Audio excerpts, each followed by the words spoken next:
Nos corresponde hoy día presentar la última charla de los ciclos de charlas familiares del año 2022, como la hemos denominado.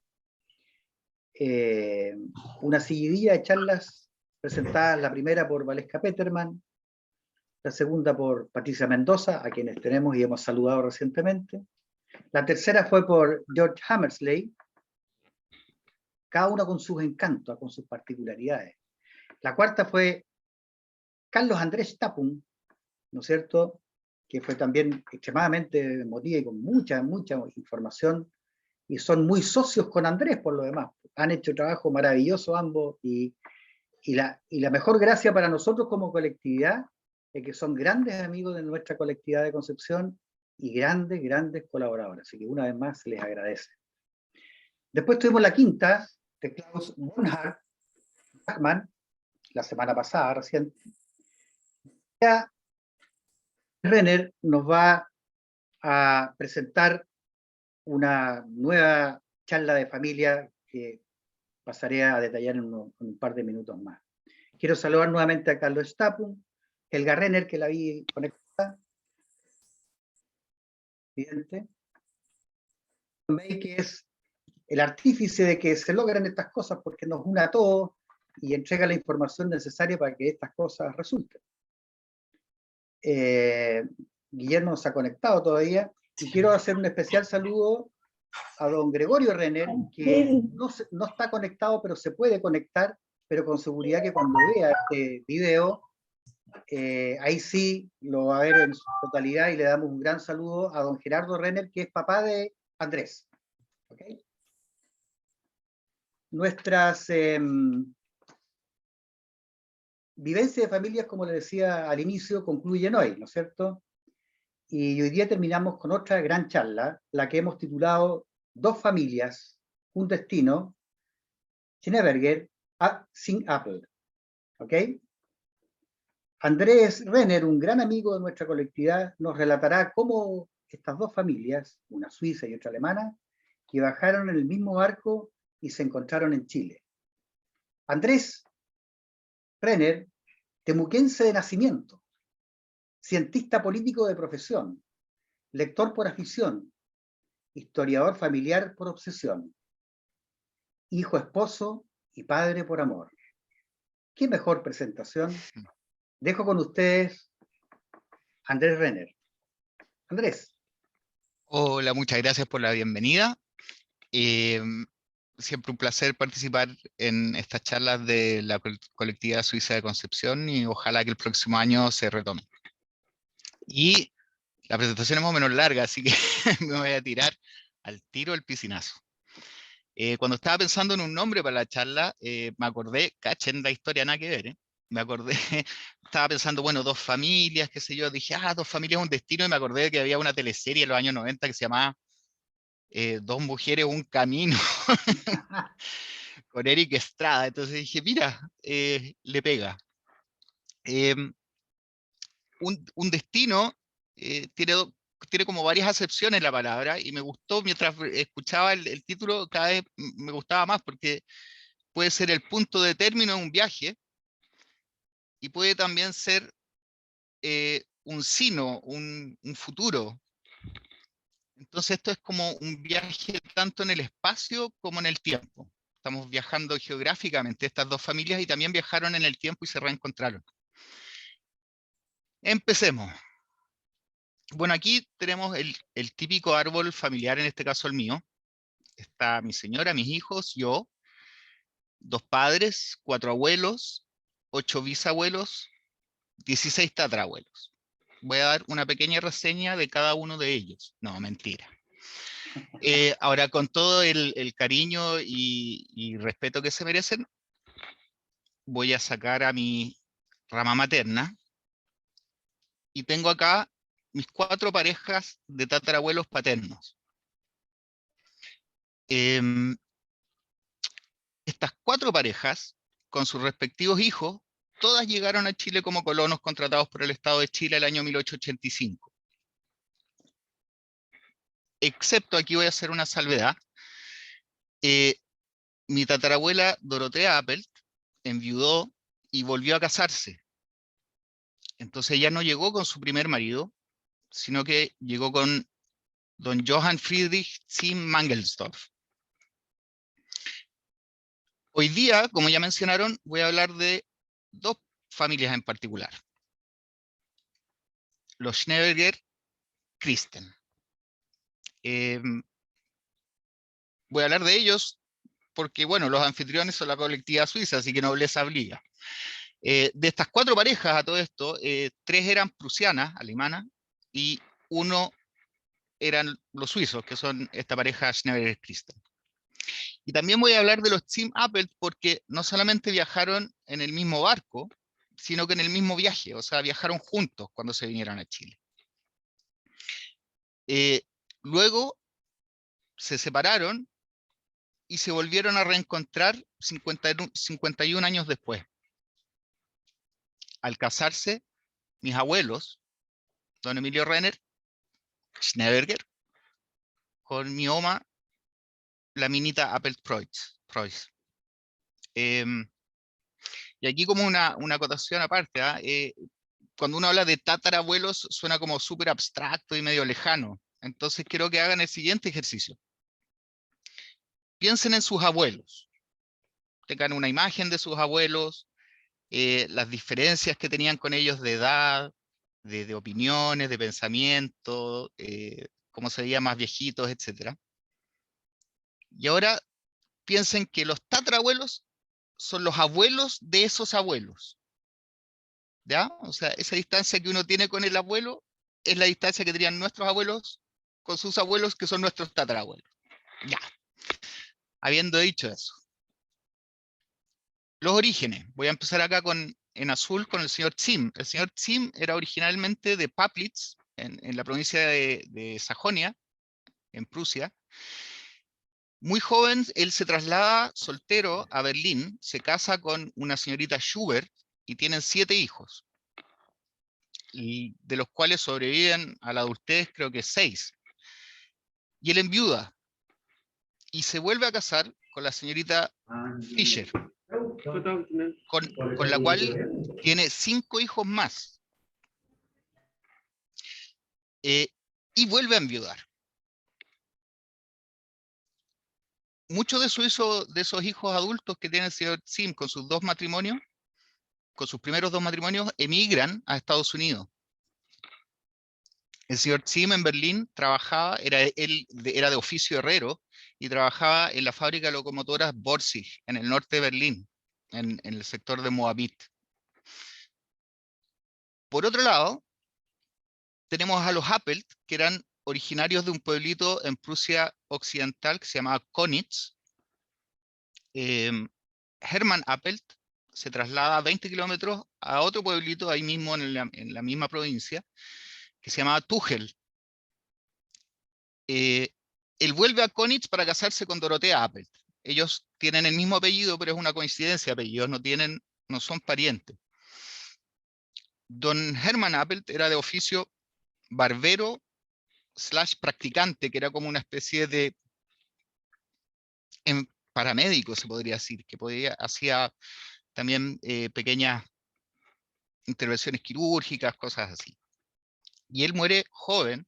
Bueno, la pareja Appelt tiene primero 2 niñitos que fallecen al mes de vida, y después tienen 2 hijos más que sobreviven. El señor Appelt muere joven de una neumonía, y Dorotea Appelt vuelve a Konitz, la ciudad de sus padres, a cuidar a su papá, que todavía está vivo, quien fallece al tiempo después. Ahora, no tengo claro cómo los Appelt, la señora Appelt, Dorotea Appelt, llega con sus 2 hijos a Berlín. Ese es un vacío que tengo. Pero eventualmente ella llega a Berlín con sus hijos, se encuentra con el señor Zimm y se casan. Sería el segundo matrimonio de Dorotea Appelt y el tercero del señor Zimm.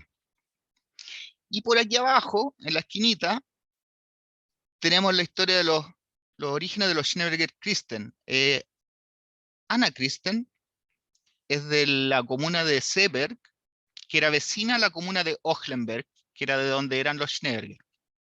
Ellos se conocen, se casan, tienen a su primer hijo Federico en Ochlenberg, y después se mudan a Tegernsee, que está cerquita. Todo esto es como Ober-Aargau, la Argovia superior, en el cantón de Berna. Y finalmente se trasladan a Pfaffenau, que está en el cantón de Lucerna, pero ahí pegadito a la frontera con Berna. Entonces ellos toda su estadía, digamos, en Suiza antes de venirse a Chile la hacen en esta región bastante reducida. Y acá está, que lo usé de fondo en toda esta presentación, el barco Aconcagua, barco a vapor de la Pacific Steam Navigation Company, en la que finalmente vienen juntos los Appelt y los Steam y los Schnebelger a Chile. Yo encuentro que es un barco muy lindo, de líneas muy elegantes. La tercera clase en estos barcos estaba debajo de la cubierta de la primera y segunda clase, así que tiene que haber sido esta segunda corrida de ventanitas por acá. ¿Quiénes eran los grupos familiares que llegaron, que emprendieron este viaje? Son grupos más o menos similares. O sea, están los dos padres, ambos grupos con 6 hijos. ¿En qué se diferencian? Bueno, primero que los Schnebelger venían con un agregado, Gottlieb Scherer, que me atrevo a aventurar de que era pariente o de Schnebelger o de Christen, tiene que haber sido primo, sobrino, muy probablemente. Y Anna Christen venía con un embarazo bastante avanzado. Por su parte, los Sim Appelt, tenemos aquí un clásico ejemplo de familia compuesta por los tuyos, los míos y el nuestro. En azul están los 3 hijos menores del segundo matrimonio de don Johann Friedrich Zim, Paul Fritz, Georg y Hedwig, los 2 hijos Appelt del primer matrimonio de Dorothea Appelt, y un hijo en común entre ambos, que es Otto Zim. Ahora, cuando ven las edades de los niños en este viaje, para que piensen, viaje en barco de 30 y tantos días, casi 40 días, etcétera, etcétera. El hijo mayor de los Schnebelger tenía 12 años, el hijo menor tenía 11 meses, o sea, estaba a punto de empezar a caminar. Y la señora Anna Christen venía embarazada. Por su parte, los Zim Appelt, el hijo mayor, tenía 12, 8 años, 4 años, el hijo mayor del primer matrimonio de los Appelt, también 12 años, 11 años es su hermano menor. Y Otto Zim tenía 5 meses. Al llegar a Chile, los Schnebelger tuvieron 4 hijos más, ¿ya? Anna Schnebelger, que fue la que nació a bordo de la Aconcagua. Y a la primera familia se le otorgaron 60 hectáreas en la colonia de Quillem. Técnicamente le deberían haber correspondido 80, porque eran 40 hectáreas por padre de familia, más 20 hectáreas adicionales por cada hijo varón o acompañante varón mayor de 12 años. Entonces, al señor Schnebelger, si uno dice, bueno, 40 hectáreas para él, 20 hectáreas por su hijo Friedrich, más 20 hectáreas por el agregado, pero yo creo que ese agregado nunca, digamos, llegó a la colonia. Yo creo que él se quedó en Concepción o se fue tempranamente, entonces esas 20 hectáreas que correspondían por él no se las entregaron. Al señor Zim y su familia le entregaron las 80 hectáreas, 40 por él, y 20 hectáreas cada una por su hijo Fritz y por el acompañante Emil Appelt. El viaje en Europa se los voy a mostrar así como en paralelo, para que vean más o menos cómo iban avanzando las dos familias. No quise poner los nombres de las ciudades porque me iba a llenar mucho de letras en la presentación. Aquí tenemos Berlín, Hamburgo, aquí Berlín, bueno, donde vivían los Zimmapelt, Hamburgo, el puerto de Grimsby en la costa oriental de Inglaterra, el puerto de Liverpool, y aquí en amarillo la desembocadura del estuario del Gironda. Por su parte, los Schnebelger, tenemos aquí Pfaffenau, que yo asumo que era su último domicilio porque ahí es donde nació su último hijo. Berna, en Francia, Dijon, y finalmente la ciudad de Bordeaux. Esto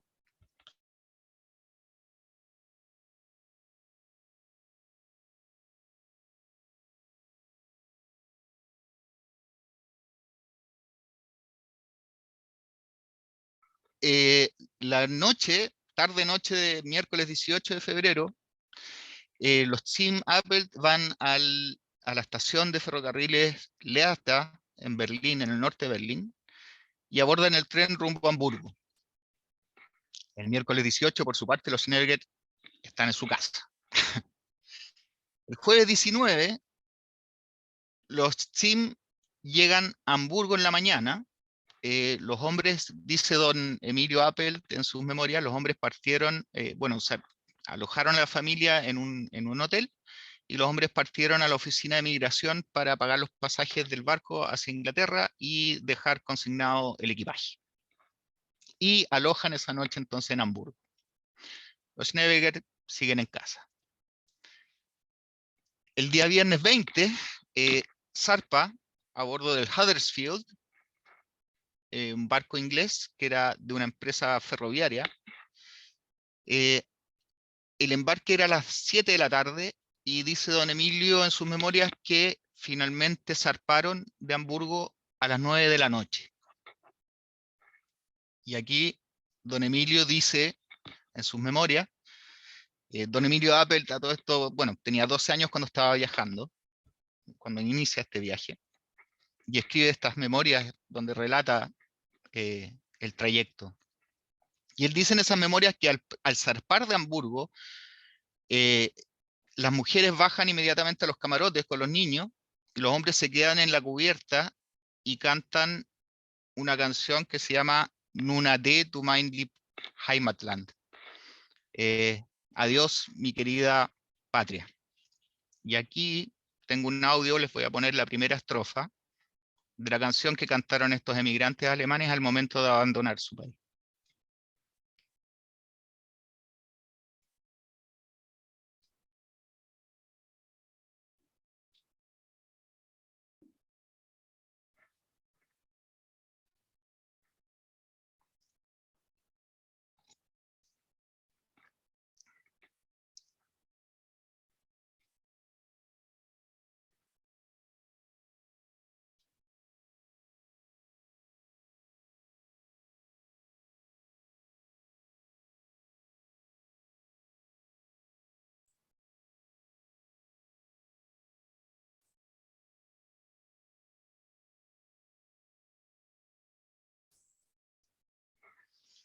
La verdad es que es una canción muy bonita y es bastante nostálgica.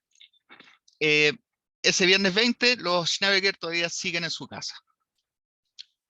Los Chim ya están navegando por el Mar del Norte. Perdón, Andrés, ¿Sí? Mario por acá.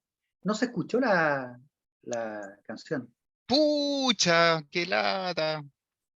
No sé. Yo la escuché perfecto, pero no sé, debe ser algo de compartir. mm, Debe ser algo de compartir en la presentación, compartir sonido, pero qué raro. Yo la escuché perfecto. Bueno, después quizás, porque no vamos a perder mucho tiempo. Está bien. Bueno, el sábado 21, entonces siguen navegando los Team Apple rumbo a Grimsby. Los Schneeberger siguen en su casa. Y finalmente, el domingo 22, los Team Apple llegan a Grimsby, se bajan del barco y pasean un poco por el pueblito y ven la baja marea, etcétera, etcétera, y vuelven al barco porque se alojan en el barco nuevamente esa noche. Los Schneeberger siguen en su casa, pero este ya es su último día en Suiza. No es su último día en Suiza, pero su último día, digamos, en su hogar. El lunes 23, y aquí pueden comparar las dos líneas, esta de aquí arriba con la de abajo. ¿Ven? Los Team Apple parten de Grimsby a Liverpool en la mañana en un tren y llegan a Liverpool a las 2 de la tarde. Se quedan a alojar esa noche en Liverpool. Y los Schnellberger parten seguramente en la mañana, pero era un viaje cortito, también en tren, desde Pfaffenau a Berna, donde también alojan esa noche. El martes 24, los Team Apple siguen en el hotel en Liverpool y los Schnellberger toman un tren en Berna en la tarde que pasa por Ville, Neuchâtel, cruza la frontera a Francia, en Portalier, un pequeño pueblito justo al otro lado de la frontera, hacen cambio de tren para tomar el tren francés y continúan rumbo a Dijon, donde llegan a la medianoche y se quedan a alojar ahí, reparten a todos los colonos en distintos hostales, les dan de comer y duermen. El miércoles 25, los Team Apple zarpan de Liverpool a bordo de la Concagua y empiezan a navegar por el mar de Irlanda. Los Schnellberger parten de Dijon de nuevo en tren al mediodía, y acá en un pueblito de Montluçon se les une otro convoy de carros con emigrantes suizos, pero suizos franceses, que habían salido originalmente desde Ginebra y que habían pasado por Lyon. El jueves 26 siguen navegando los Team y los Schnellberger llegan a Bordeaux, donde nuevamente llegan a Bordeaux a las 10 de la mañana y son alojados en un hotel, en varios hoteles en realidad, por la agencia de migración. Viernes 27, seguimos en alta mar con los Team Apple y los Schnellberger en Bordeaux aprovechan seguramente de caminar, de hacer las últimas compras para el viaje. Finalmente, el sábado 28, el Aconcagua llega a la desembocadura del estuario del Gironda a la 1 de la tarde. Los Schnellberger firman su contrato de colonización frente al agente chileno de colonización en Europa, Benjamín Dávila Larraín, y toman una barcaza a vapor que los transporta a la Aconcagua. Ese viaje en barcaza, de acuerdo a distintos cronistas, se podía demorar de 4 a 6 horas.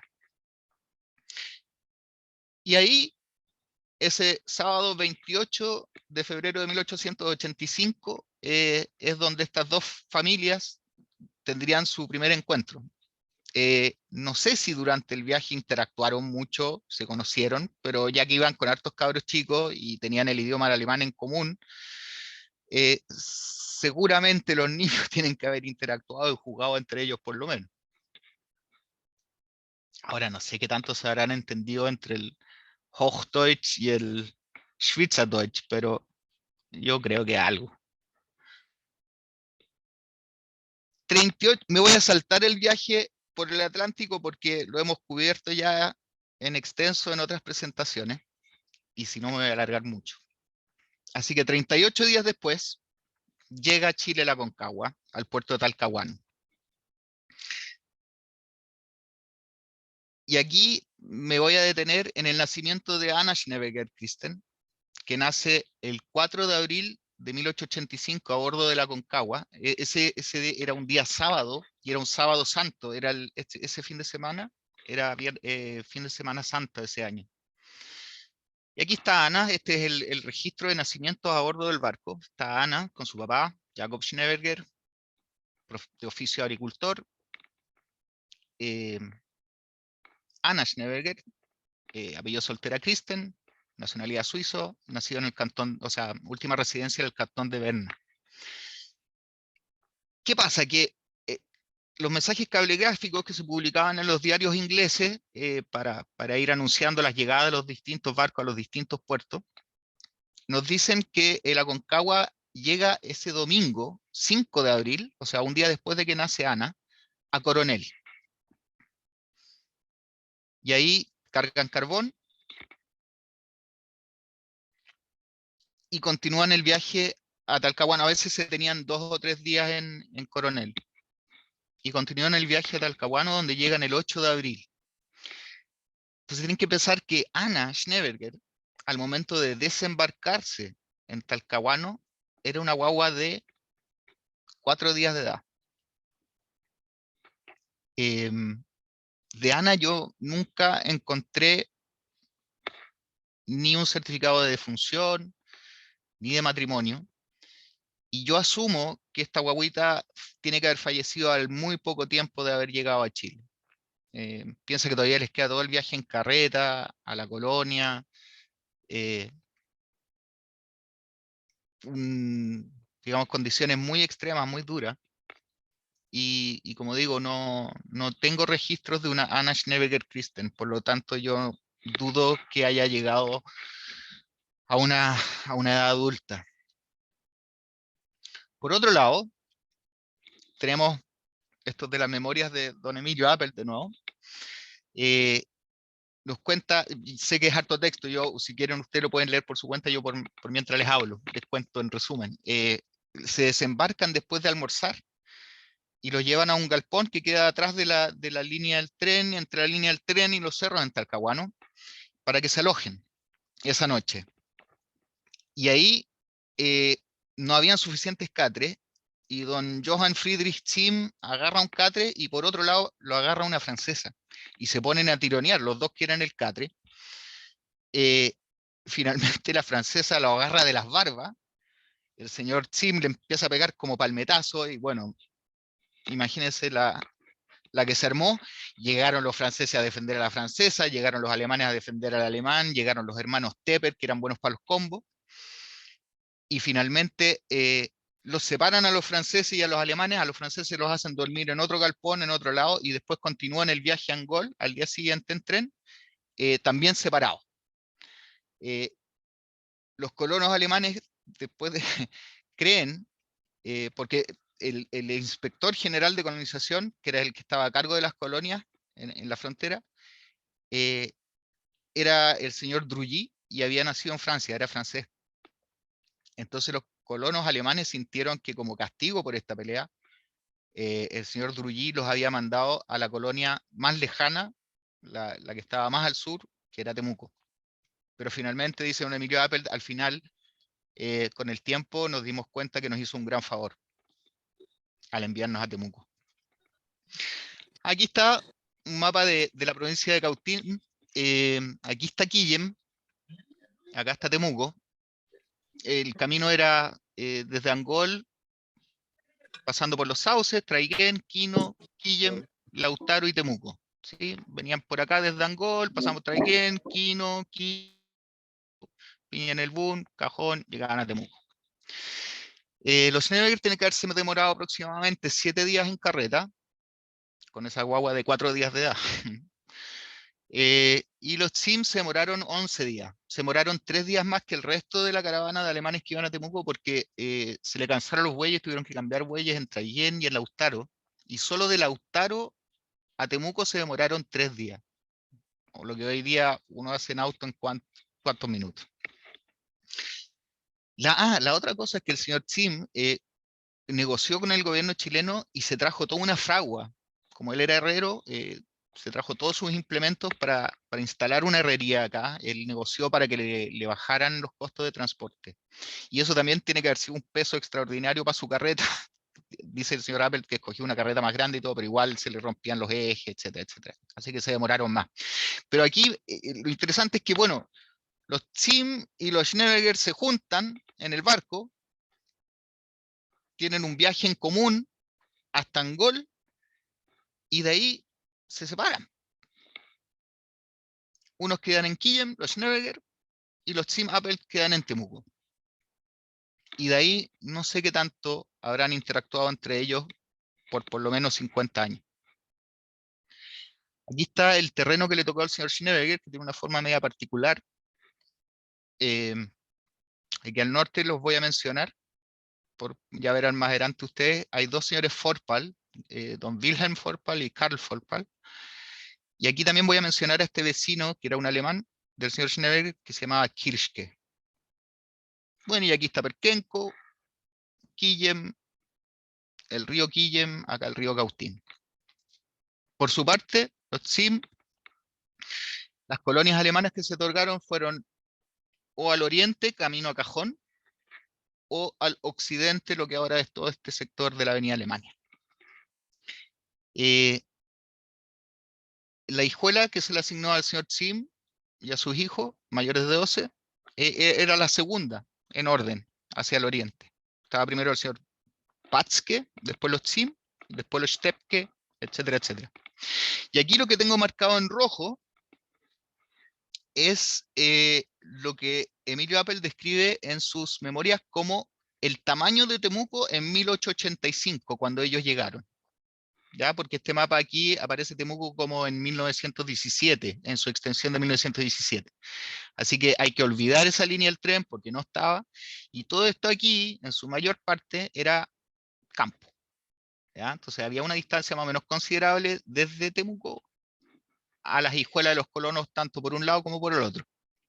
Aquí esa placita es la Plaza Recabarren, aquí estaba el regimiento. Esto aquí es la Plaza Aníbal Pinto, todavía no se construía. Esto es la Avenida Copulicano hoy en día. Esta es la Plaza Dagoberto Godoy, al lado del hospital. Ya. Bueno, la bienvenida. De nuevo, harto texto, lo sé, no es muy amigable este cuento, pero yo se los resumo por mientras si quieren ustedes leer.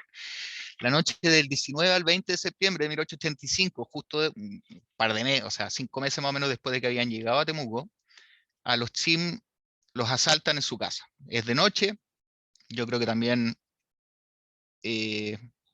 influye un poco que eran las celebraciones del 18 de septiembre y todo el mundo en el campo le ponía harto al copete. En medio de la noche sienten ruido afuera, don Johann Friedrich Tzim se afirma contra la puerta para tratar de evitar que entren los bandidos, lo tiran con la puerta para abajo, él cae sobre, dice don Emilio, con la cara, o sea, con la cabeza sobre un brasero que todavía estaba como medio prendido.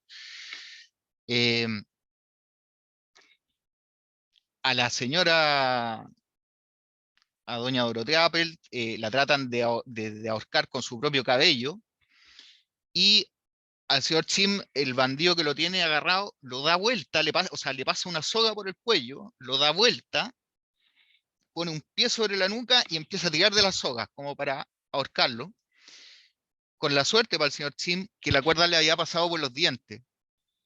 Entonces no lo sofocaron, no lo mataron en realidad. Se van los bandidos, se llevan todo lo de valor, joyas, ropa. Al día siguiente viene una pequeña tropa desde el regimiento, se corrió la voz de que los habían asaltado.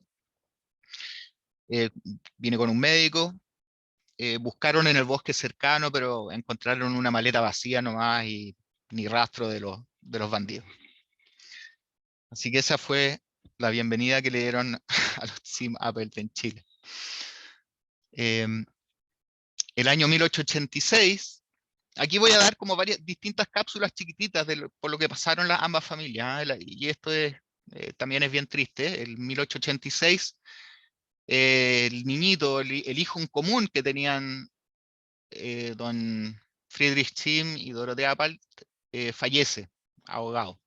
Y el texto de la inscripción de defunción del registro civil es como bien triste, porque dice: compareció don Federico Tzim, de 57 años, alemán, herrero, casado, y declaró que ayer, 13 de octubre de 1886, a las 11 de la mañana, encontró ahogado en el canal de don Juan Krause, frente a su casa, a su hijo legítimo Otto, de 2 años y meses, hijo también de su esposa doña Dorothea Appel, de 40 años, alemana, ocupación la del sexo. O sea, eso de encontrar a tu hijo de 2 años ahogado en un canal, a todos los que somos papás, pucha, qué fuerte.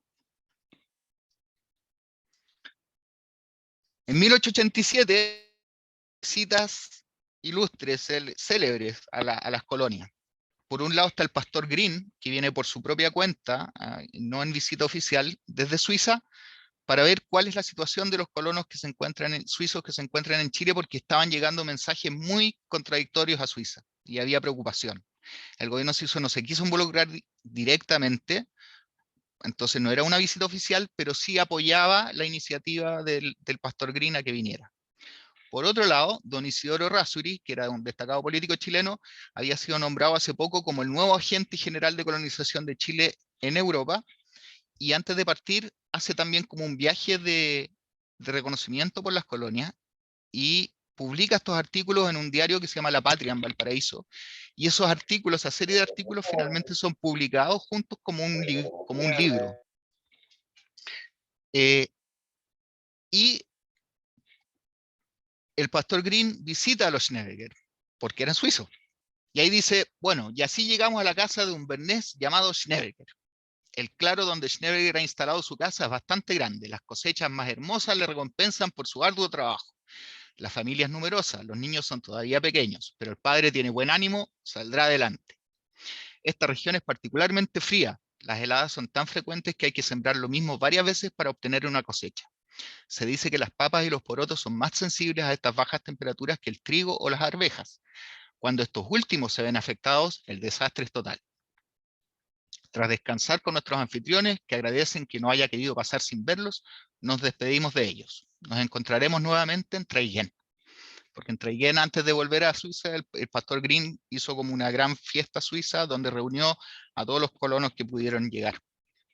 Entonces, este texto está en este libro que escribió el pastor Green después de su viaje, que se llama Nuestros compatriotas en Chile, y donde sale mencionado nuestro ancestro Schneeberger. Por su parte, de nuevo mucho texto, lo siento, don Isidoro Errázuriz visita, entre todas las colonias, visita también la de Temuco y tiene un contacto con la familia Zimm-Appelt y aparece en el libro. Dice, un poco más lejos, en el lado opuesto del camino, están situados la casa y pertenencia del herrero alemán Zimm, uno de los mejores colonos de Temuco. Este individuo de más de 50 años y con hijos grandes establecidos en los Estados Unidos se halla al frente de una familia de 7 personas y sin desatender su hijuela mantiene un acreditado taller de herrería en grande actividad. Su casa de madera y teja es espaciosa y cómoda. El granero, que hoy evaluar en más de 1.000 pesos, está construido de manera que puede entrar una carreta y descargar en el entresuelo. En el establo duermen ya 15 vacunos de toda edad. 4 vacas gordas, lustrosas y mansas acaban de dar baldes llenos de leche en el momento de nuestra visita. Zimm tiene una alta idea del valor que el engrandecimiento del pueblo, la creación de la intendencia y la perspectiva de la prolongación del ferrocarril de Victoria han hecho tomar a su hijuela, ni por 20.000 pesos. Desea hacer venir a sus hijos de Estados Unidos y vive con todas las comodidades que las circunstancias permiten y en muy buenas relaciones con los habitantes del pueblo, que son sus clientes. Está a la vista que el hombre debe principalmente su prosperidad a su taller. Esto es algo súper importante, ¿eh? Porque la gran mayoría de los colonos que llegaron no eran agricultores, como lo que deseaba el gobierno chileno, pero al final eso sirvió, digamos, terminó siendo una ventaja. El que venía con un oficio podía salir adelante en el invierno, cuando no había cosecha, etcétera, etcétera, y le permitía generar más recursos. Y en el caso del señor Zimm, con su herrería, tal como menciona ahí, le fue muy bien. Ahora, haciendo un punto aparte, aquí hay algo que a uno como historiador aficionado le gusta mucho, que es cuando uno encuentra para un mismo evento dos relatos distintos de fuentes distintas y que coinciden. Entonces, está el relato del señor Errázuriz en su libro, que se llama Tres razas, y está el relato de las memorias de don Emilio Appelt. Y coinciden. Dice, a fines de 1886, el inspector general de colonización, señor Martín Drullí, vino a Temuco en una visita de inspección con el ministro de colonización, señor Isidoro Errázuriz. A través del juez y director de la colonia, señor Rosario Muñoz, le informaron al padre Zimm que querían hablar con él. El padre Zimm apareció con levita y sombrero de copa, y no fue poco el asombro del inspector general y el ministro ante este colono. Mayor aún fue la sensación que causó entre los pobladores chilenos ver al colono gringo en tarro y leva. El ministro Errázuriz habló en alemán y le preguntó al padre Zimm si les gustaba Chile, a lo que respondió afirmativamente. Al día siguiente le hizo una visita a la hijuela. Entonces, concuerdan las dos historias. O sea, el padre Zimm, cuando lo mandaron a llamar, no llegó como colono desgarbado, así como granjero, sino que llegó de, de copa, de sombrero de copa y levita. Había otra cosa que quería mencionar y se me fue, pero era con relación a esto. Bueno, dice, el ministro Errázuriz, que a todo esto, don Isidoro Errázuriz hizo un posgrado en Alemania y hablaba alemán fluido, y de hecho creo que hasta estaba casado con una señora alemana cuando estuvo allá. En Alemania, digamos, conoció a su señora, se casó y hablaba fluido el alemán. Pero lo otro es que me da risa, o sea, no sé si me da risa, pero el tema es que el ministro, el señor Errázuriz le pregunta, bueno, ¿y qué tal le gusta Chile? Él dice, no, me encanta. Y resulta que puta, lo asaltaron a los 6 meses, casi lo matan, casi le matan a la señora, y su hijito de 2 años había muerto ahogado. O sea, hablando de resiliencia, eh, ahí hay un caso. Ahora nos vamos, o sea, perdón, donde los Schneider. Vecino buena onda le puse a esta diapositiva. Esta es una carta que envía el cónsul suizo en Chile al Consejo Federal en Suiza, y donde en un párrafo dice, por un descuido, un colono de nombre Schnebberger recibió un disparo de otro colono en el abdomen. Esa carta está fechada el 30 de septiembre de 1888. Luego, el cónsul, que hacía visitas cada 2 años más o menos a las colonias para ver cómo estaban los colonos, hace esta visita del año 88, más tarde a fin de año, como en diciembre, y en su informe a Suiza sobre esta visita parece que repensó, o sea, averiguó en más detalle qué es lo que había pasado con el señor Schnebberger, en este caso. Y dice, Jakob Schnebberger recibió un disparo en el abdomen por parte de un alemán, Kirschke, berlinés, lo que le impide realizar trabajos pesados. Como nadie se creyó, el juez no vio nada, pero por las declaraciones que se me hicieron, refería al señor Schnebberger al juez para que le contara exactamente lo que había pasado, y luego siguiera en privado la recomendación que le hiciera al juez. Con una consulta cortés, quizás se pueda lograr algo, o quitarle al alemán el hábito de disparar a sus vecinos. O sea, lo que pareció al principio haber sido un simple descuido, al parecer no fue tanto, sino que fue un disparo intencional. Y lo que el cónsul le estaba recomendando a Schnebberger era, oye, anda por lo menos a hablar con el juez de forma inoficial y ve qué te recomienda hacer él, pero anda a hablar con tu vecino por último para que deje andar disparándole a sus vecinos. Y llegamos al año 1892, o sea, 7 años después de la llegada de los colonos de estas dos familias a Chile. Y tenemos acá un estado de los colonos extranjeros de Quilla. Aquí aparece en esta línea el señor Schnebberger. Dice, superficie, 60 hectáreas, reside en La Hijuela, sí, terreno preparado, 15 hectáreas, siembra, sacos, papa 4 sacos, no tiene ni legumbres ni cebada sembrada. La última cosecha fue de 160 sacos de trigo, 50 de papas y 30 de cebada. La clase del edificio se refiere a la casa, le ponen malo, y habían 4 clasificaciones: muy bueno, bueno, regular y malo. La clase y extensión del cierro, 1200 metros de tranqueros. Tiene 8 bueyes, 2 vacas, 3 terneros, 4 caballos, 7 chanchos, 8 ovejas, 55 aves.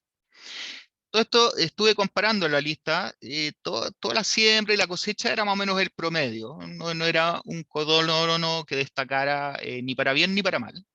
Y el tema de la casa, que la describieran en mal estado, pucha, digo, ¿será por el balazo en el abdomen que no habrá construido algo mejor? En todo caso, siempre las primeras instalaciones, las primeras casas de los colonos eran bien precarias. Ahora uno podría pensar que después de 7 años podría tener algo mejorcito.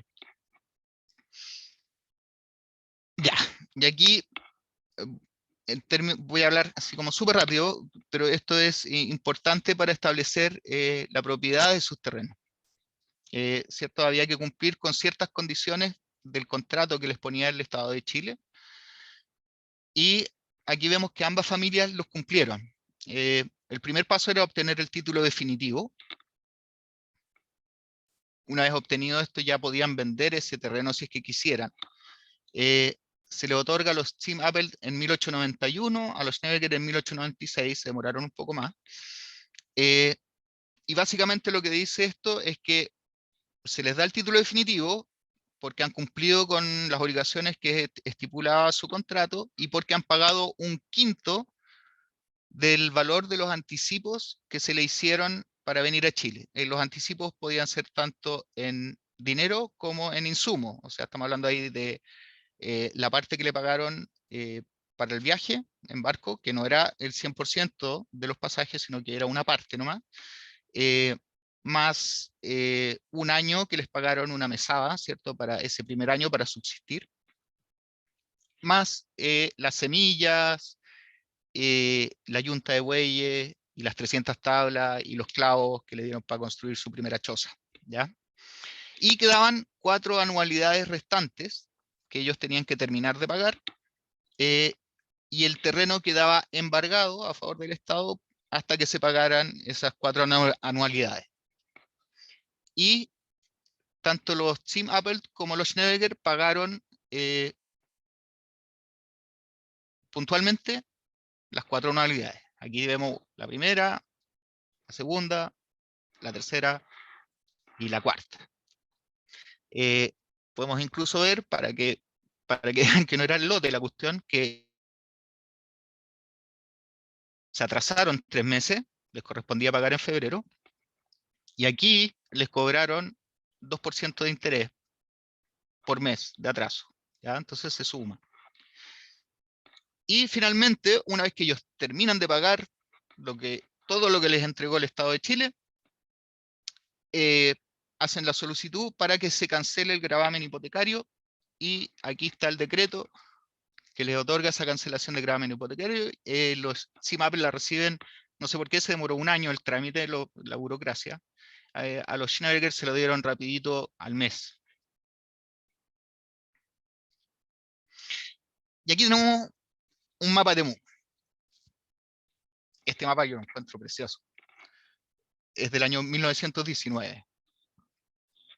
Doy como inicio y término de la narrativa que voy a hacer acá 2 eventos súper importantes para la ciudad de Temuco. Uno fue la llegada del tren, que fue el 1 de enero de 1893. Aunque dicen que fue más show que otra cosa porque habían autoridades presentes, y en realidad el servicio regular de trenes a Temuco no empezó sino varios meses después. Y como término de este periodo voy a hablar del gran incendio de Temuco, que fue del año 1908, que arrasó gran parte del centro y que fue muy traumático para la ciudad. Tengo aquí marcado nuevamente cómo era Temuco en 1885. Eran 20 manzanas básicamente. Aquí de nuevo el centro es la Plaza Recabarren, y aquí está el cuartel del regimiento. Y aquí está marcado las 80 hectáreas que correspondían a la familia Tsim Appelt. 40 Juan Federico, el papá Tsim, más 20 hectáreas por don Federico II Tsim, el hijo, y 20 hectáreas adicionales por don Emilio Appelt. Acá estaba el terreno de los Patske, que llegaba hasta por aquí más o menos, que era de 40 hectáreas. Y aquí estaba el terreno de los Stepke. Y se producen aquí varios cambios de propiedad de un lado para otro. El 19 de noviembre, don Federico II... bueno, voy a marcarlo primero aquí en el mapa. Ahí. Estas son las 40 hectáreas. Esto aparece en las memorias de don Emilio Appelt, ¿verdad? Que ellos subdividieron ahí su terreno, digamos, yo creo que más que nada para efectos de compraventa, más que hayan puesto cerco o algo en la vida real, ¿ya? Pero aquí están las 40 hectáreas del papá, más las 20 hectáreas de los 2 hijos, del hijo y el hijastro. En 1894, don Federico II Tsim ya se había mudado a Victoria, donde se casa con doña María Brígida Torres. Y 2 días después de casarse, él vende sus 20 hectáreas a su papá. Seguramente para tener platita para el bolsillo, recién casado. Él aparece como comerciante en Victoria. Después don Federico II va a la zona de Cañete, de Tirúa, finalmente termina radicándose en la zona de Puerto Saavedra, donde se compra un fundo. El 6 de julio del 97, don Emilio Appelt también le vende su parte a don Federico Tsim. Entonces ahora las 80 hectáreas están full a nombre de don Federico Tsim padre. En 1899, Oscar Appelt, que es el otro hijo de Appelt, pero que no le correspondía, porque era menor de 12 años cuando llegó, no le correspondía terreno, le compra 1 hectárea a don Federico Appelt. El 7 de enero de 1901, Federico Tsim le vende la totalidad de su propiedad a don Emilio Appelt. Entonces ahora las 80 hectáreas quedan en manos de los dos hermanos Appelt, de Emilio Appelt, 79 hectáreas, y de Oscar Appelt, 1 hectárea. Siguiendo eso, al tiro, del 7 de enero al 10 de enero, don Emilio Appelt le dona 20 hectáreas a don Jorge Tsim, que era el hijo menor de don Juan Federico Tsim y que no le correspondía terreno por ser menor de 12 años cuando llegaron a Chile. Entonces es como que don Juan Federico Tsim le dice, ya, yo te vendo mis 80 hectáreas, mis 79 hectáreas que me quedaban, pero tú dale 20 hectáreas al Jorge. A todo esto parece que la relación entre los Tsim, ¿ya?, y los Appelt siempre fue muy buena, digamos, fue muy hermanable. Este señor Jorge Tsim se casa en 1905 con Mina Colosa y él fallece en 1909. Y acá después, entonces, esa tierra que le donó Emilio Appelt pasa a manos de la familia Colosa, a través de su esposa y del hermano de la esposa. Y por eso aquí, en el norte, tenemos lo que se llama la población Colosa. El 30 de mayo de 1901 fallece el señor Tsim de una enfermedad que nos va a agarrar a casi todos nosotros, según el registro civil. Él fallece de vejez. Y aquí se empiezan a producir ya cambios aceleradamente. El 4 de febrero de 1902, Emilio Appelt vende 59 hectáreas a Dorotea Appelt. Esto es ya todo lo que les quedaba, ¿eh? Les quedaban 59 hectáreas y Emilio Appelt se las vende a su mamá. Y saca un poder de su mamá, un poder general, para actuar a nombre de ella en todos los negocios. Y aquí viene una movida que yo encuentro muy interesante. Bueno, aquí ustedes pueden ver que esto hoy en día, hasta el día de hoy, se llama Población Tsim. Todo este sector acá, esta avenida acá es la avenida Tsim. Y aquí es donde está la maestranza de Ferrocarriles del Estado, que hoy en día es un monumento nacional, museo, etcétera, etcétera. Bueno, ¿qué pasa? El 13 de abril de 1905, Dorotea Appelt, viuda de Tsim, le compra a su vecino Stepke esta porción de terreno, que yo calculo más o menos que son como 20 hectáreas, porque todo esto eran 40, esto es la mitad, yo calculo que son como 20 hectáreas. Y le pagó más o menos, haciendo el cálculo, 225 pesos de la época por hectárea. Ahora, 5 días después de hacer esa compra, doña Dorotea Appelt firma una promesa de venta a Ferrocarriles del Estado por 16 hectáreas. Y esa promesa de venta se concreta el 11 de octubre de 1905 y le venden este pedazo de terreno que es lo blanco para la maestranza, que son 16 hectáreas, y lo vende a un precio de 1.000 pesos por hectárea. Entonces lo que a mí me llama la atención es que se le compraron al señor Stepke a 225 pesos por hectárea y 5 días después firmó una promesa de venta con Ferrocarriles y ese mismo terreno, digamos parte de ese terreno, lo venden a casi 4 veces el valor que lo compraron. Buen negocio.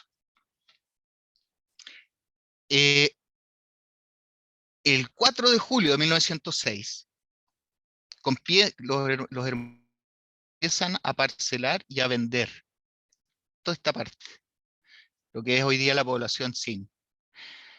Mucha gente le había dicho, no, que quién se iba a querer venir acá, que es muy lejos, que está al lado de la estación, y les fue súper bien. Y uno ve en el Conservador de Bienes Raíces en Temuco, hay una serie de compraventa, compraventa, compraventa, compraventa, porque claro, parcelan todo, las manzanas se dividen en 6 sitios, Y uno ve que se la venden aquí a este señor, a este señor, a este señor. Fallece doña Dorotea Appelt, los hermanos Appelt forman una sociedad que se llama Appelt Hermanos y continúan con la venta de lo que es la población Tsin. Y básicamente hacen una pequeña fortuna ahí los hermanos Appelt. A partir de eso, si bien se dedican un poco al comercio, etcétera, generalmente uno ve en todos los documentos cuando dicen profesión, oficio de ellos, es básicamente rentista, o sea, viven de las rentas que les generan sus negocios. Y bueno, para terminar este ciclo, el 18 de enero de 1908 se produce este gran incendio en Temuco que consume gran parte de lo que era el centro comercial de la ciudad.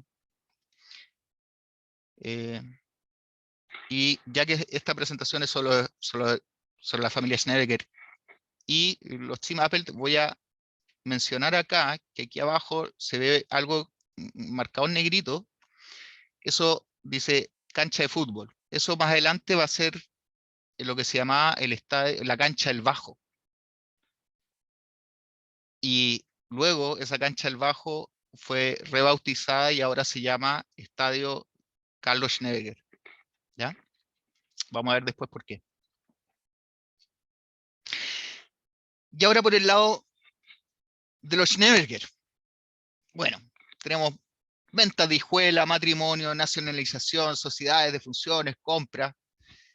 Y yo les puse así como subtítulo, pasaron de colonos, de carnicero y panadero, porque don Jacob Appelt, el cónsul Zurich en su visita le puso como oficio era carnicero.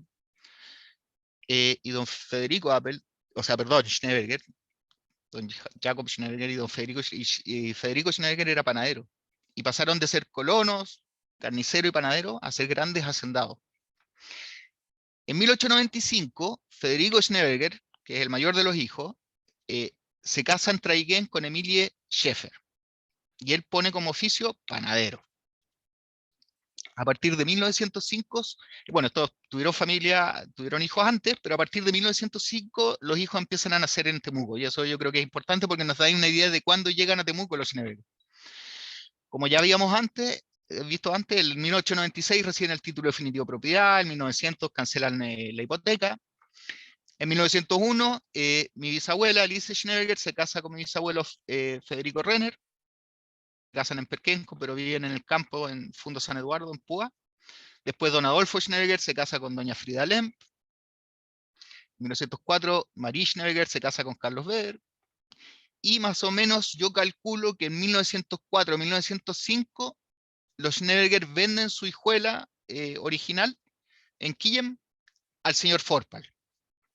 ¿Ya? Porque aquí está la inscripción del título definitivo de propiedad en el conservador de bienes raíces de Traiguén, y aquí en la nota al margen dice, véase inscripción, vuelta a página 137, número de este registro, vendidas 60 hectáreas a Forpal. ¿Ya? Y yo creo que eso fue más o menos 1904-1905. En 1906, bueno, ya tenemos el indicio de que los hijos de Federico Schneeberger empiezan a nacer en Temuco a partir de 1905. Y en 1906, don Federico Schneeberger pone un anuncio en el diario de Grenzbote, el mensajero de la frontera, el 11 de agosto de 1906 en Temuco, que dice, a mi estimada clientela, tengo el placer de poner en conocimiento que a partir de mañana, 1 de julio, mi panadería estará abierta nuevamente y que diariamente volveré a despachar pan a sus casas. Tal como antes, se aseguran buenos productos y atención esmerada a Fritz Schneeberger al lado del Teatro Cautín. Entonces aquí como 1905-1906 tenemos indicios de que por lo menos ya Federico Schneeberger está instalado en Temuco. En 1906, doña Lina Schneeberger se casa con el señor Erhard, y alrededor de 1907, calculo yo, se constituye la sociedad de Santiago Schneeberger e hijos. ¿Ya? Santiago siendo el nombre castellanizado de Jacob, del padre con sus hijos. En 1907, la familia Schneeberger compra la Quinta Berna. Ups, me salté.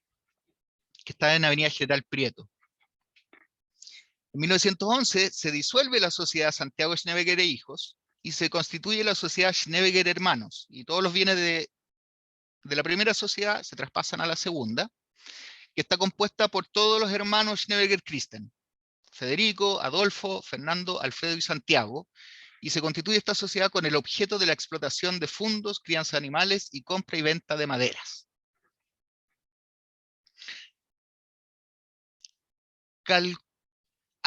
Perdona, aquí me salté algo. En el punto 10, justo antes de que empecemos de hablar de la creación de estas sociedades, todos los hermanos Schneeberger, excepto uno, se nacionalizan chilenos. Aquí vemos Federico Schneeberger, se nacionaliza chileno en 1906, oficio 828, dan como residencia a Temuco, y el padre, Santiago, Jacob, y Adolfo y Fernando también, se nacionalizan chilenos el año 1907. Y yo creo que la razón para eso, yo estoy casi seguro que tiene que haber sido algo comercial, que tiene que haber sido un beneficio para ellos haber tomado la nacionalidad chilena para poder continuar con sus negocios y comprar seguramente terrenos en subastas, etc.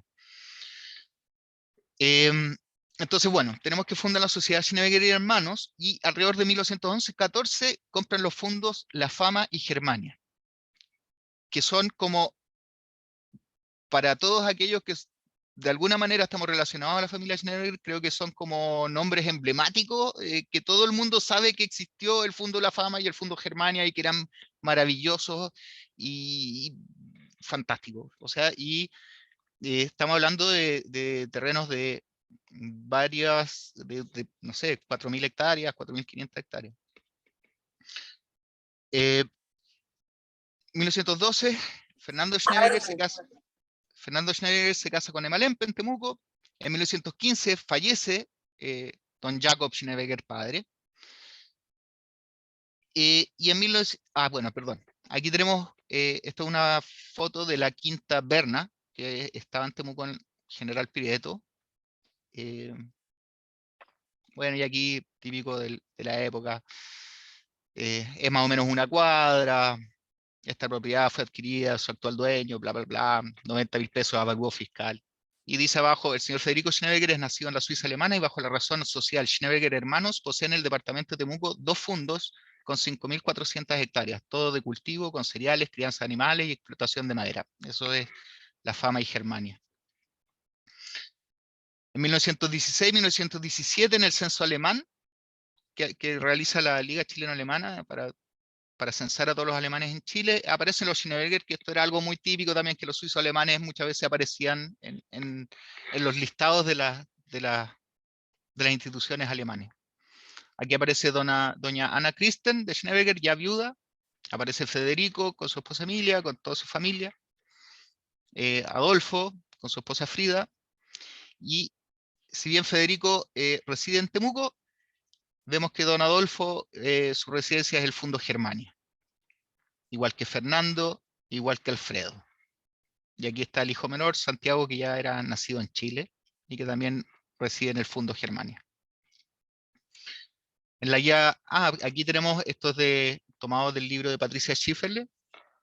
Tenemos la lista de socios del Club Suizo de Temuco, y aquí, esto es del año 1919, y aquí están listados los hermanos Schneeberger, todos. Y acá en el anuario comercial de 1920 para la ciudad de Temuco, aquí también tenemos los hermanos Schneeberger,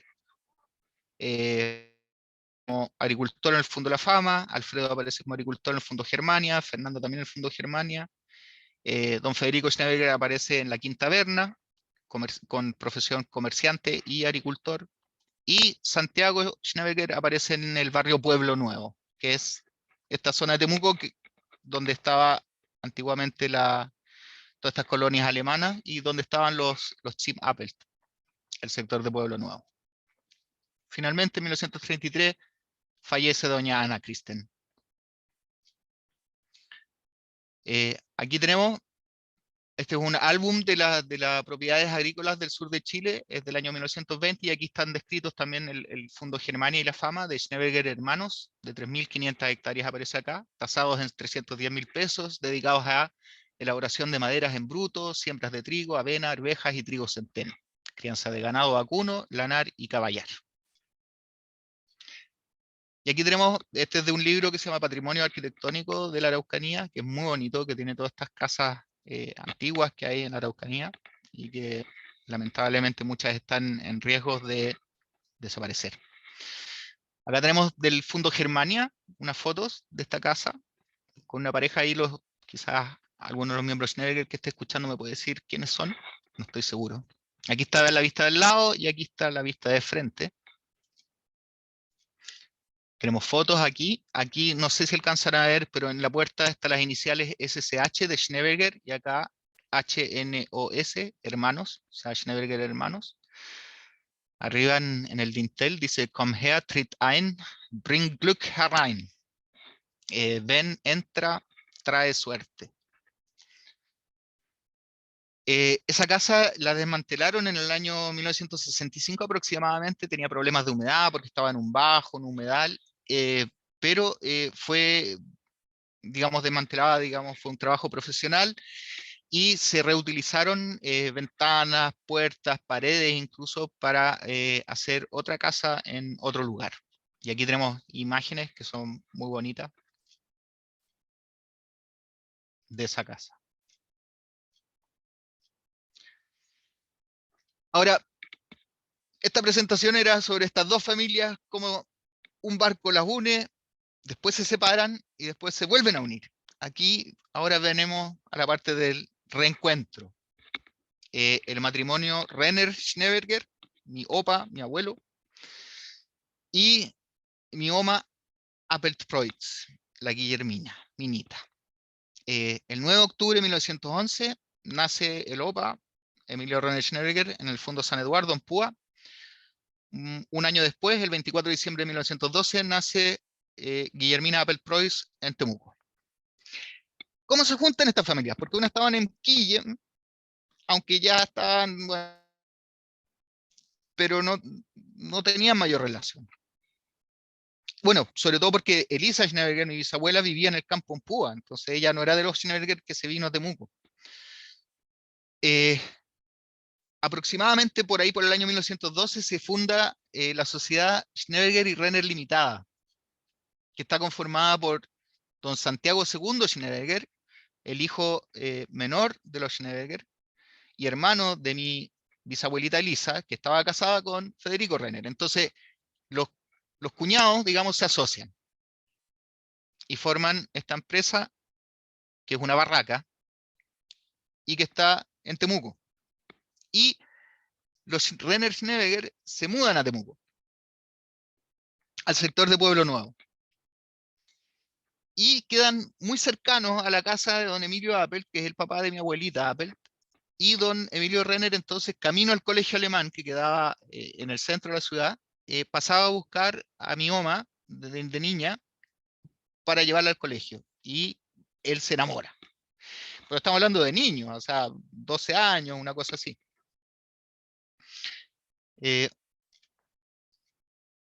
Aquí tenemos otro anuncio de Schneeberger y Renner Limitada, la barraca Temuco. Esto es como del año 30. Y aquí tenemos una foto familiar. Aquí está don Oscar Appelt, mi bisabuelo, y Guillermina Appelt, mi abuelita, mi oma. Él es el padre de ella. Aquí está don Emilio Appelt, que es el que escribe las famosas memorias. Y aquí arriba está don Emilio Renner, mi opa, que se casa con ella, uniendo a la familia Schneeberger con las Appelt. Aquí tenemos otra foto familiar. Aquí está de nuevo don Emilio Renner Schneeberger con doña Guillermina Appelt-Preuss.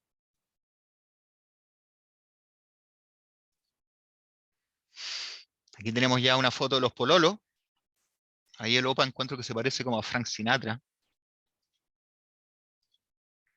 Y aquí está su foto de matrimonio. Y ahí se cumple este ciclo de 51 años. 51 años después de que salieron de Alemania y de Suiza respectivamente, y que se separan las familias al llegar a Chile, ahora se unen en matrimonio. Y se produce el reencuentro de los Appelt con los Schneider. Aquí está la foto de mi oma con sus damas de honor. Se casan en el año 36.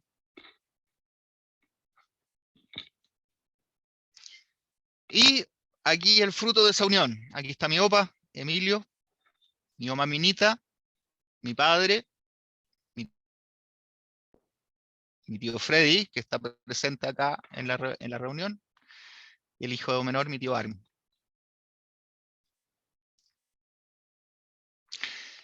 Ahora, sé que me he extendido harto en el tiempo. Si quieren, podemos parar acá.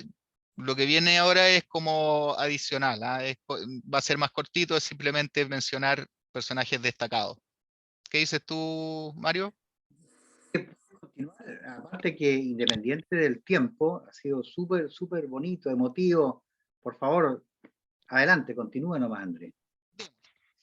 Ya, aquí voy a destacar a familiares de las dos familias, o sea, personas de las dos familias, personajes destacados de las dos familias. Primero, don Emilio Appelt, que es, bueno, el hombre que escribió el relato de su viaje. Aquí vemos una foto de él, y yo creo que joven, debe haber tenido 20, 25 años. Don Emilio Appelt es benefactor de la ciudad y de la comunidad alemana. Es miembro fundador y participa activamente en prácticamente todas las organizaciones de la comunidad alemana de la ciudad. Participa en la fundación de la tercera y de la quinta compañía de bomberos. Él no es bombero, ¿ah? Porque cuando uno ve en las fotos, siempre se ven las fotos, salen los nombres de los bomberos, que sé yo, de la quinta, la tercera. Parece que lo suyo era más la cabeza, más que, digamos, lo físico. Entonces él no se dedicaba a bomberear, pero sí era miembro de los directorios. Y de hecho, tanto así, o sea, como que para el cuerpo general de bomberos de Temuco, que es como la organización paraguas, ¿cierto? De todas las compañías de bomberos de Temuco, él fue tesorero general en distintos periodos y por varios años. Tanto es así que lo nombran miembro honorario del cuerpo de bomberos de Temuco. No solo eso, él y su hermano Emilio Appelt, digamos la sociedad de los hermanos Appelt, dona para la quinta compañía de bomberos, dona el terreno en el cual se ubica el cuartel. Que no sé si es el mismo que está hasta el día de hoy, si el cuartel está en el mismo terreno que fue donado, pero está en la calle Orella. Entonces, bueno, de las organizaciones en que participó don Emilio Appelt, las compañías de bomberos, la tercera y la quinta sobre todo, el Cuerpo de Bomberos de Temuco, como tesorero y nombrado después miembro honorario, el Club Gimnástico Alemán, presidente, miembro honorario, Sociedad Alemana de Socorro Mutuo, presidente, miembro honorario, Sociedad de Protección Mutua de Temuco, creo que también lo declararon miembro honorario, la Iglesia Alemana Evangélica, presidente, Colegio Alemán de Temuco, presidente, por distintos periodos. Y así otras organizaciones varias, sobre todo de la comunidad alemana de Temuco. Acá tenemos una foto de él ya más adulto. Otra que está dedicada al Club Gimnástico Alemán, donde dice que fue presidente desde el 16 de marzo de 1918 hasta el 19 de enero de 1924, y en la Asamblea General del 19 de enero de 1924 fue nombrado miembro honorario, como en casi todas las organizaciones en las que participó. Acá tenemos una foto familiar de los dos hermanos Appelt, don Emilio, del que estamos hablando ahora, con su señora Ela Yapke, y mi bisabuelo, don Oscar Appelt, con mi oma Emma. Ella era la señora Brockhoff, la mamá de mi oma Emma. Este señor Yapke era el papá de Ela Yapke. Este es uno de los hijos de la pareja Appelt-Yapke. No sé cuál de todos, tuvieron 3 hijos hombres y una hija mujer. Este es uno de los hermanos Yapke, hermano de ella. Esta es mi oma, y ella creo que es la tante Hilde Appelt-Yapke. Cuando fallece don Emilio Appelt, que fue el año 1956, Esto fue, digamos, causó conmoción en Temuco. Era el último colono alemán vivo que quedaba. Digamos, de los colonos que llegaron en el barco, que les dieron un pedazo de tierra, él era el último. Y por su actividad en todas estas distintas organizaciones, su funeral no fue cualquier funeral. ¿Ya? Este es el anuncio en el diario, en el Austral, de cuando fallece. Dice: su deceso enluta a distinguidas familias y numerosas instituciones, actividades agrícolas y comerciales, socio benemérito del cuerpo bombero, etcétera, etcétera. Fundador de la colonia alemana. Aquí está, lo están velando en su casa, en calle Barros Arana. Abajo de la capción, abajo de la foto dice: a su alrededor se concentra el dolor de una sociedad. El cortejo saldrá desde su residencia en Barros Arana. Esta tarde serán los funerales del antiguo vecino señor Emilio Appelt. Innumerables condolencias expresan el dolor producido por su muerte. El funeral de él, primero, bueno, el velorio en la casa. Después se llevan, el cortejo fúnebre va al cuartel general de bomberos en Temuco, que en esa época era un edificio muy imponente, que ya no existe, creo que se destruyó con el terremoto del 60, pero no estoy seguro. Ahí sigue, digamos, le rinden honores los bomberos, y después desde el cuartel general de bomberos se va al cementerio de Temuco con todas las compañías de bomberos de Temuco, en el cortejo fúnebre con antorcha. De noche el funeral. Y el austral del día siguiente del funeral, donde se relata, digamos, los eventos del día anterior.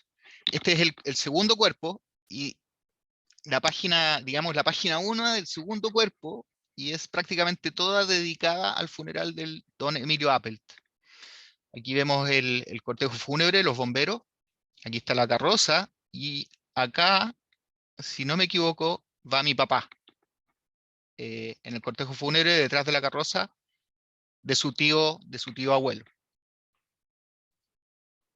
¿Ya? Don Emilio Appelt jamás nos abandonó cuando se trataba de abordar problemas difíciles para la colectividad alemana. Esto lo dijo en su discurso el señor Hans Bonner, que estaba representando a todas las distintas colectividades alemanas.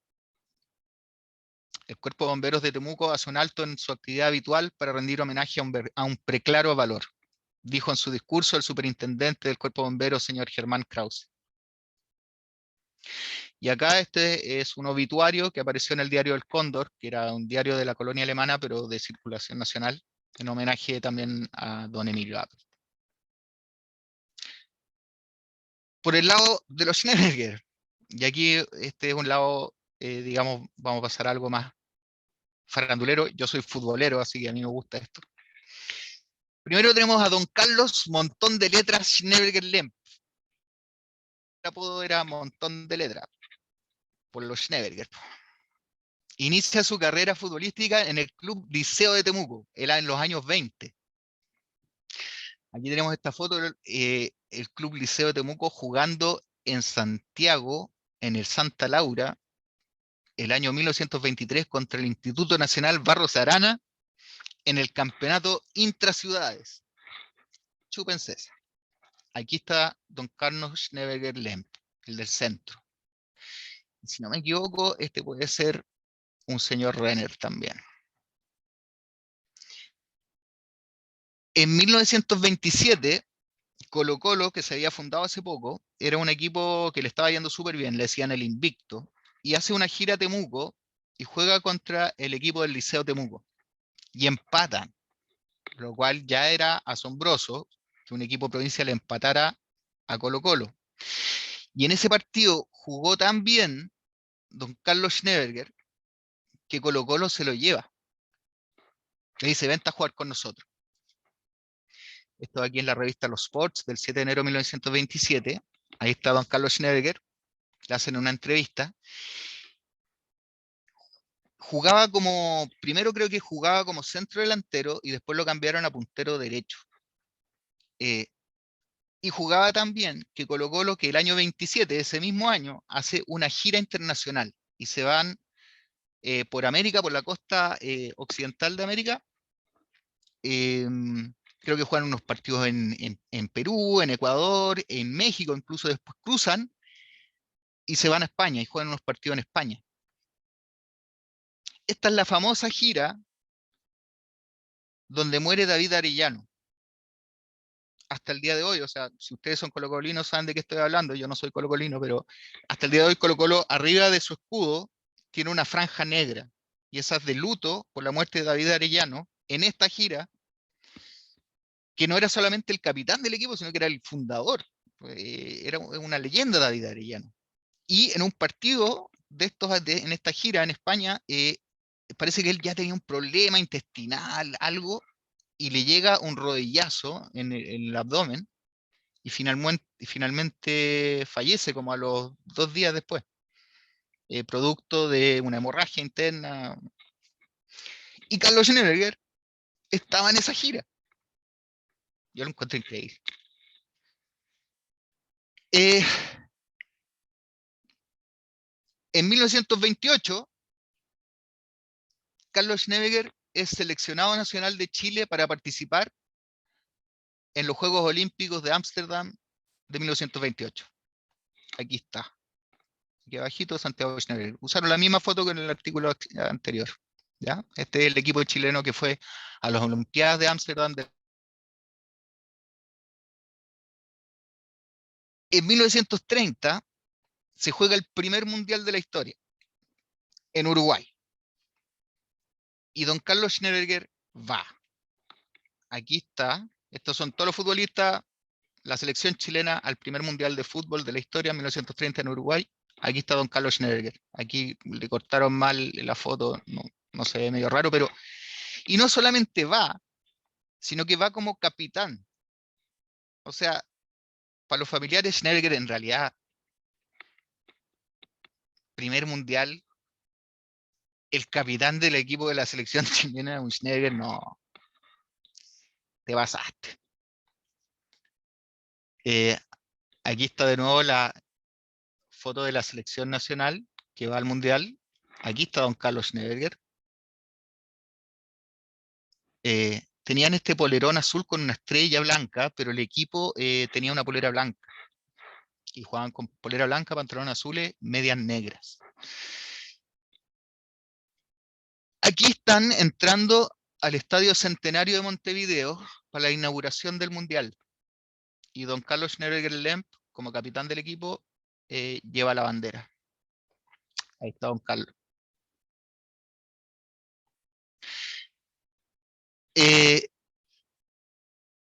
ese Mundial, don Carlos Schneider-Lemp es elegido como el mejor wing derecho del torneo. Cáchense. El mejor puntero derecho del Mundial. Y eso que no jugó los 3 partidos porque creo que estuvo lesionado para el último. En 1909, ahí me adelanté un poco, en 1909 don Carlos Schneider participa, todavía jugaba por el Colo-Colo, junto a su primo Eduardo Schneider, que es el siguiente del cual voy a hablar, en el primer encuentro de fútbol entre el Colo-Colo y la Universidad de Chile.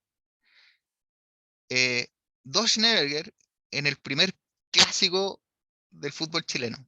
Aunque estadísticamente este no lo consideran el primer clásico porque la U todavía no era considerado un equipo profesional. Era todavía amateur. ¿Ya? Pero en el primer encuentro Colo-Colo, Universidad de Chile, de la historia del fútbol mundial del universo, habían dos Schneider en la cancha jugando por Colo-Colo. Don Carlos Schneider jugó para Colo-Colo entre 1927 y 35 con algunas intermitencias, sobre todo hacia el final. Después jugó por Green Cross entre 1936 y el 41. Green Cross en esa época todavía era un equipo de Santiago. Y en 1945 fue entrenador de Unión Española. Y aquí lo están entrevistando. Ahí está don Carlos Schneider como entrenador de Unión Española. Creo que fue solo ese año. No siguió entrenando después de esto. Y para los que no me creen, este es un artículo en la revista Estadio, dice, pocos alcanzaron mejor galardón. Carlos Schneeberger fue considerado el mejor wing derecho del campeonato del mundo hace 15 años en Montevideo. Y aquí lo entrevistan, bueno, le preguntan sobre el Mundial y qué sé yo, pero es más que nada por su tema de como nuevo entrenador de Unión Española. Cuando don Carlos Schneeberger se retira del fútbol, vuelve a Temuco y en el liceo de hombres, que es el liceo mío, el liceo de mi papá, el liceo de mi abuelo, digamos, es parte de nosotros, de familiar, el liceo de hombres de Temuco. Él trabaja como profesor de educación física, entrenador de fútbol del liceo y también como inspector.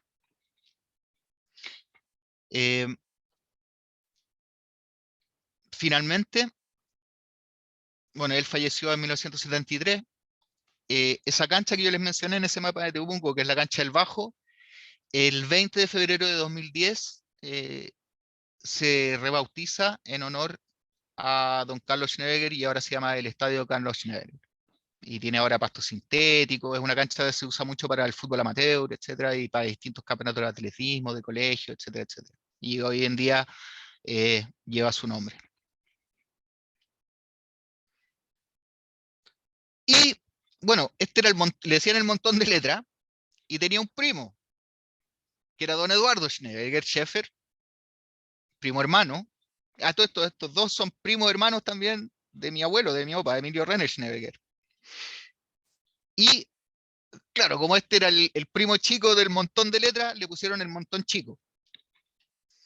Llegó a Colo Colo también, se lo llevó su primo, no empezó a jugar al tiro en Colo Colo porque lo encontraban que le faltaba un poco, jugó en el gimnástico alemán en el Sportverein de Santiago, y de ahí empezó a jugar en Colo Colo. Empezó jugando como mediocampista, o sea, perdón, como delantero, pero parece que no le fue muy bien como delantero, tenía ciertas características que hasta que un entrenador le dijo, ¿sabes que tú estás pintado para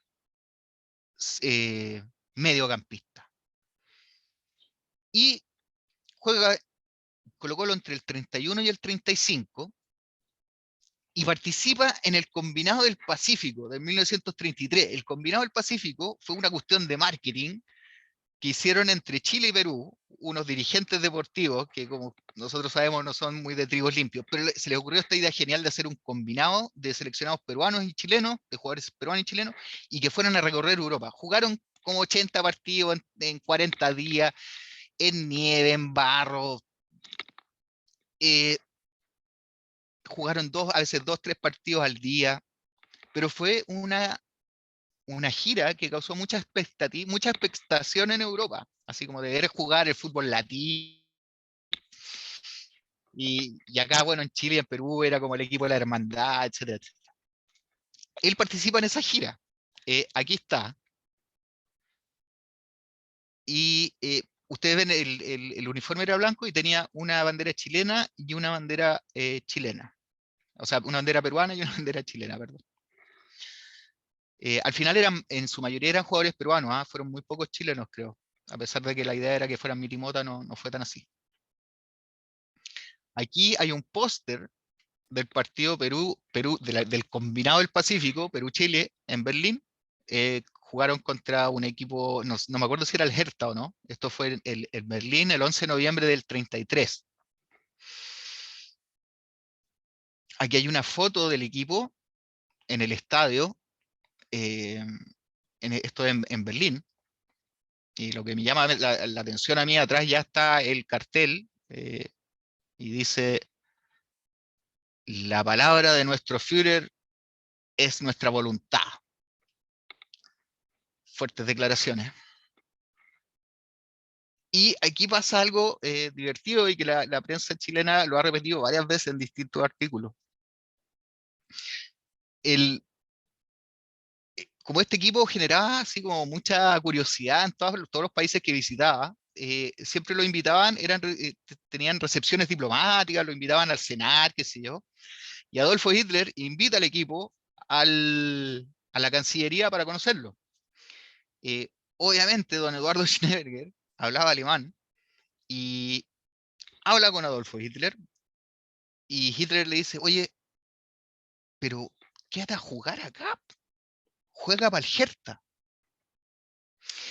Y Eduardo Schneider le dice, no, gracias, yo me vuelvo a Chile eventualmente, estoy bien, muy agradecido. Dicen que fue después bastante insistente, o sea, no a través de Hitler, pero que el Hertha lo contactó, que distintas autoridades alemanas lo contactaron mientras estaba en Alemania para que se uniera a este equipo alemán. Entonces el titular aquí obviamente es el chileno que le dijo que no a Hitler. La insólita historia de Eduardo Schneider. Aquí tenemos fotos de esa gira.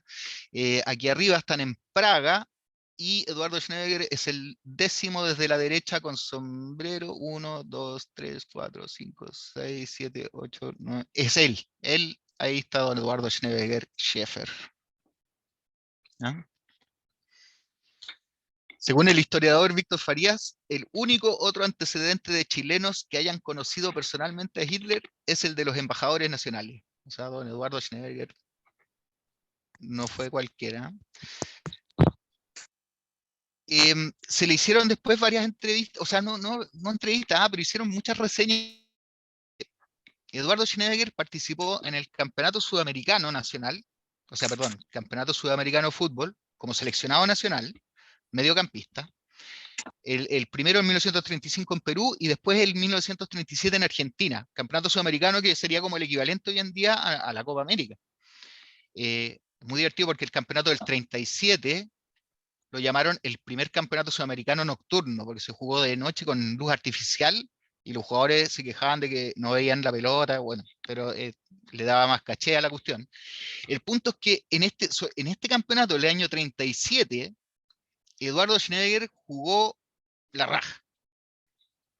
Tanto así que le ofrecen sueldo equipos argentinos, le ofrecen que se quede y pucha, muchas lucas, y él se retira del fútbol. Él vuelve a Chile y después no vuelve a jugar.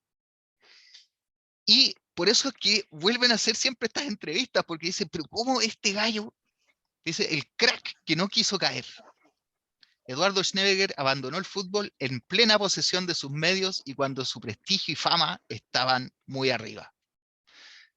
Esto es de la revista Estadio, después, unos años después, Eduardo Schneider, y siempre diciendo lo mismo, oye, pucha, tremendo jugador, y se retiró en lo más alto de su carrera cuando la destapó en Argentina en el Sudamericano del 37 y llegó a Chile y se dedicó al campo. Y esa es la presentación. Ahora, lo único que les voy a hacer es mostrar fotos, no voy a hablar casi nada, porque pucha, sentí que con alguna de las fotos dejé afuera a algunas personas. Esta foto, a todo esto, todas estas fotos fueron facilitadas por distintos parientes, no me acuerdo exactamente de quién facilitó cuál, pero vayan desde ya los agradecimientos. Esta es la única foto que yo conozco de don Jakob Schneeberger alemán y doña Anna Christen Welchli. Ellos son los colonos originarios que llegaron con sus hijos a Guillem. Esta foto es don Federico II Zim, el hijo mayor del segundo matrimonio de don Juan Federico Zim, de don Johann Friedrich Zim. El que se fue a Cañete, después estuvo como por Tirúa, toda esa zona, y finalmente se radicó en Puerto Saavedra con su esposa e hijos. Aquí está la familia Zim Torres, don Federico II, años más joven que la foto anterior, con su señora María Brígida Torres, y un montón de cabros. Esta es la familia Zim Torres, de la cual hay muchos descendientes hoy en día, y de los Zim son súper patiperros. Hay Zim en Estados Unidos, en Brasil, en Argentina, en Australia y en Chile. Esta foto es de la familia Schneeberger, yo creo que es en la Quinta Berna, de esa casona que vimos una foto anteriormente. Aquí está, presumo yo que es doña Anna Christen, viuda de Schneeberger, don Federico Schneeberger Christen, su señora Emilia Schäfer, y acá hijos e hijas, y uno de ellos tiene que ser de quien recién hablamos, que era don Eduardo Schneider Schäfer, el superfutbolista, que me tinca que es este de aquí arriba a la izquierda, pero no estoy seguro. Aquí está mi bisabuelo Appelt, el hermano de don Emilio Appelt, él es don Oscar Appelt, con mi mamá Emma, a quien yo tuve la fortuna de conocer. Mi mamá Emma falleció a los 103 años, ella llegó en el barco, o sea, yo tuve la dicha de conocer a alguien, a uno de los colonos que llegó embarcado. La mamá Emma tenía como 3 años cuando se vino. Acá está mi oma Muco, es la Minita Appelt, que se casó con Emilio Renner Schneeberger, y su hermano, el tío Milo. Y eso sería. Voy a dejar de compartir, los dejé muertos, ¿sí o no? Yo no sirvo para presentaciones cortas. No, ¿Cuánto? pero Andrés, permítame decirte que la presentación es muy buena, mucha, pero con muchísima información, a ratos bastante emotivo, a uno se le pone, sin ser de tu familia, a uno se pone piel de gallina, y ni hablar, la última parte, porque cuando tú dijiste, y ahora voy a relatar una parte que me gusta mucho porque soy futbolero, bueno, yo también soy futbolero, Ya, y tocaste cosas, pero claves, por ejemplo, esta relación de que tus parientes hayan jugado el primer clásico en Chile, Colo-Colo con la U, o el viaje donde muere, ¿cómo que se llama? David Arellano, que es un símbolo de Colo-Colo. Yo no soy colocolino tampoco, igual que tú. Esto de que haya sido el mejor win, me gustó el término win, porque hoy día no se les dice win, pues el puntero derecho, ¿cierto? El sí. 7 que le decíamos antes. No, o sea, la vivencia de tus familiares y en el deporte, y por ahí nombraste la génesis de un gran equipo que tuvo Temuco, que fue el Green Gross, y después Green Gross Temuco, Mm. etcétera. Así que, ¿qué quieres que te diga? Por donde lo miren, una presentación muy bonita, y dejo abierto a quien quiera hacerle una pregunta a Andrés, con la finalidad de ya empezar a cerrar, ¿no es cierto?, esta excelente presentación, y para lo cual el cierre lo va a hacer Lucy. Quien quiera hacerle Esper- una pregunta a Andrés, adelante.